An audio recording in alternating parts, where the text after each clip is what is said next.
הפתרנו. עכשיו לקרב על הפס הרחב והגלישה המהירה. הוט ובזק בינלאומי הן כידוע שתי הספקיות היחידות של תשתית האינטרנט. המלחמה ביניהן עולה היום מדרגה כשבזק יוצאת בפרסומת על יותר מ-100 מגה בפחות שקלים. על 100 מגה. אבל בדיקה של חדשות ערוץ 2 מגלה שלקוחות רבים לא יכולים ליהנות מהשירות הזה. הכתבה של עומרי ברק ועידו סולומון. From today, the standard becomes 100 mega for everyone. מגה. Thank you, מיקרונזיה. חודשיים אחרי שהוט הודיעה על שדרוג תשתיות האינטרנט של לקוחותיה לרוחב פס של 100 מגה ללא תוספת תשלום, מגיעה היום התשובה של המתחרה בזק. אני הולך לשגר את עצמי לקוטב ובחזרה במהירות 100 מגה.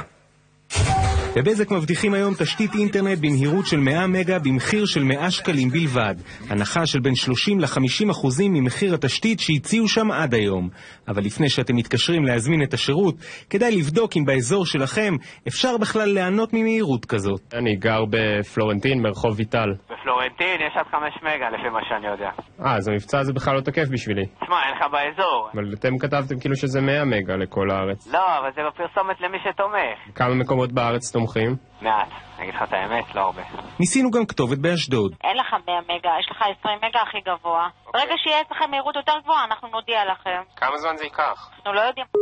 באיזה עיר אתה גר? חיפה. באיזה רחוב? דרייפוס. תראה, כרגע מבחינת המהירויות ניתן לקבל אצלכם עד ל-50 מגה, בסדר? וגם ב-50 מגה כרגע המבצע אומר שבמידה ולא ניתן לקבל את ה-100, אז גם ה-50 מגה זה ב-100 שקלים. כשניסינו להתעקש עם הנציגים ולהבין למה החברה מפרסמת שירות שאינה יכולה להעניק לכל לקוחותיה, קיבלנו לרוב את התשובה הזאת. תסתכל באותיות הקטנות של הפרסום, זה בטוח כתוב, בהתאם למגבלות התשתית. מה שלא כתוב באותיות הקטנות הוא שפחות מ-50% מלקוחות בזק יכולים היום ליהנות ממהירות גלישה של 100 מגה.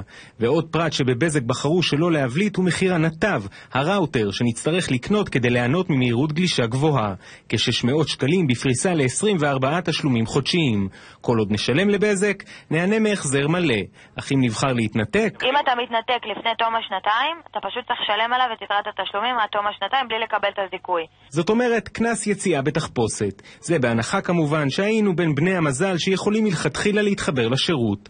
מבזק נמסר בתגובה שהחברה משקיעה מיליארדי שקלים בתשתית תקשורת ותמשיך לעשות כך בעתיד, כך שכל לקוחות החברה יוכלו לקבל קצב של 100 מגה ואף מעבר לכך. השבוע מתחילה עונת נשפי